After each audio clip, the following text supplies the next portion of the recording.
नमस्कार मंडळी.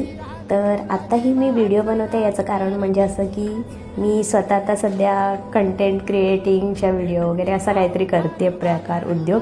तर त्यामध्ये मी ना असं रील्स बघत असते किंवा काही असं.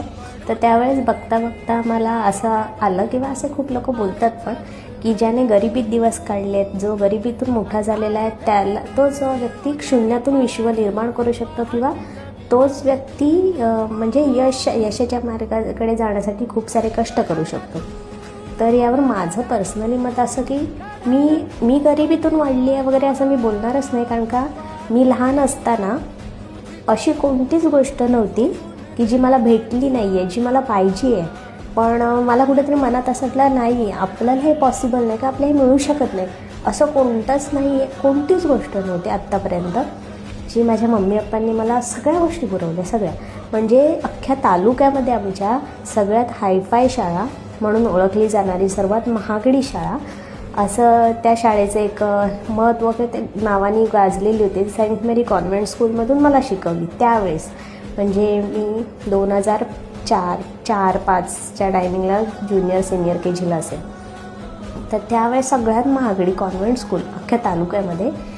आणि त्यावेळेस माझे वडील पंचायतमध्ये शिपाई म्हणून काम करायचे आणि त्याचबरोबर एक 2-3 म्हशी, गाई म्हशी आमच्या होत्या. त्याचा दूध काढून तो व्यवसाय, दूध पोचवायला गावामध्ये वगैरे. आणि त्या पैशातून आमच्या घरामध्ये अशी फक्त 5-10 रुपयाची चिल्लर असायची. आणि म्हणजे बोलायचा उद्देश हे की ह्या अशा परिस्थितीमध्ये त्यावेळेस आईवडिलांची गरिबीची परिस्थिती होती. त्या परिस्थितीत मला कॉन्व्हेंट्समध्ये त्यांनी शिकवलं होतं. आणि पण मला कुठलीच गोष्टीची कमी नव्हती, कोणतीच नाही, कुठली वस्तू नाही. हायफाय म्हणजे माझी जी स्कूल बॅग होती त्यावेळेस पण त्या टेडी बिअरसारखं बॅग असायची, ती बॅग माझ्याकडे होती. सगळ्या गोष्टी, कंपासपासून चांगल्या त्या कंपास माझ्याकडे असायच्या. तर म्हणजे मला बोलायचं आहे की मी गरिबीत नाही, म्हणजे माझ्याकडे कुठलीच गोष्टीची कमी नव्हती, मी गरीब नव्हते. पण माझ्या आईवडिलांनी कोणत्या कष्टाने मला मोठं केलं किंवा त्यांनी कोणत्या गरिबीला फेस केलेलं आहे याची मला जाण आहे. त्यामुळे आत्ता मी जो काय हा खटाटोप करते आहे, म्हणजे एकंदरीत सगळंच हा आता जे मी बिझनेसमध्ये मला असं वाटतं की मला नोकरी नाही करायची आहे. माझ्या पप्पांना बिझनेस आवडतो, त्याचप्रमाणे माझ्या पण मनात एक असतं की बिझनेस करायचा भाई. तर त्यामुळे माझं असं चाललं आहे सगळं.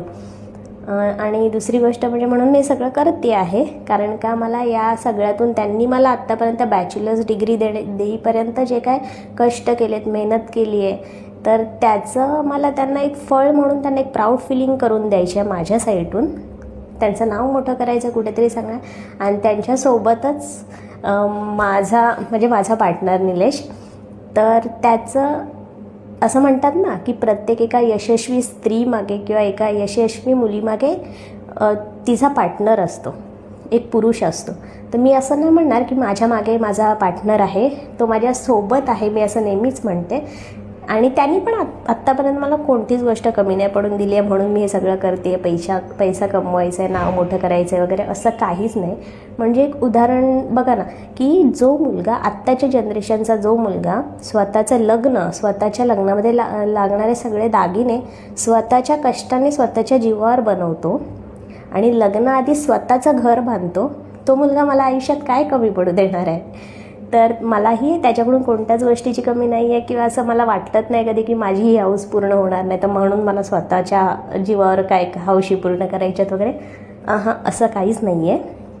पण माझा एक अट्टहास हा आहे की मी स्वतः माझ्या आईवडिलांचे दिवस, त्यांनी केलेले कष्ट बघितलेले आहेत आणि त्या कष्टाची जाण म्हणून मला आयुष्यात स्वतःचं नाव पुढे करायचं आहे किंवा मोठं करायचं आहे. म्हणजे तर असं सगळं आहे.